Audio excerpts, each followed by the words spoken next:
सलाम अलैकुम मेरे प्यारे इस्लामी भाइयों और बहनों, दीन अव्वल में आपका खैर मकदम है।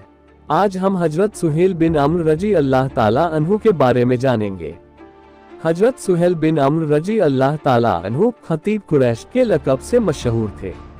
शायरी में भी कमाल रखते थे। ईमान लाने से पहले तमाम जंगों में तकरीर व शायरी के जरिए मुशरिकीन मक्का को मुसलमानों के खिलाफ उभारते रहे। जब गज़वा-ए बद्र में मुसलमानों के हाथों कैद हुए तो हजरत उमर रजी अल्लाह ताला अन्हु ने उनके सामने के 2 दांत तोड़ने की इजाजत चाही तो हुजूर सल्लल्लाहु अलैहि वसल्लम ने फरमाया, उमर जाने दो, शायद इसकी तकरीर व खिताबत और शायरी तुम्हारे काम आ जाए।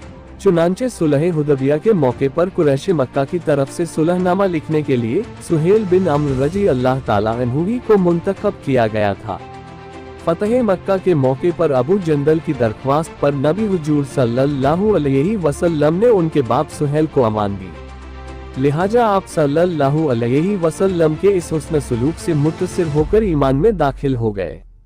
नमाज, रोजा, सदका व खैरात में बेमिसाल थे। मुसलसल इबादत की वजह से उनका बदन सूखकर लकड़ी की तरह हो गया था।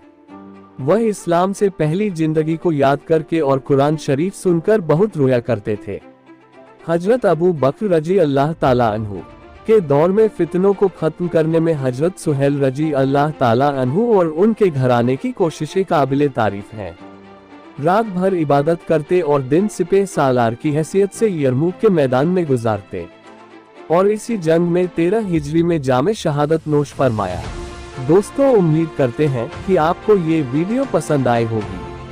अगर आपको ये वीडियो पसंद आए है तो इसे लाइक करें और अगर अभी तक आपने मेरे चैनल को सब्सक्राइब नहीं किया है तो इसे सब्सक्राइब भी कर ले।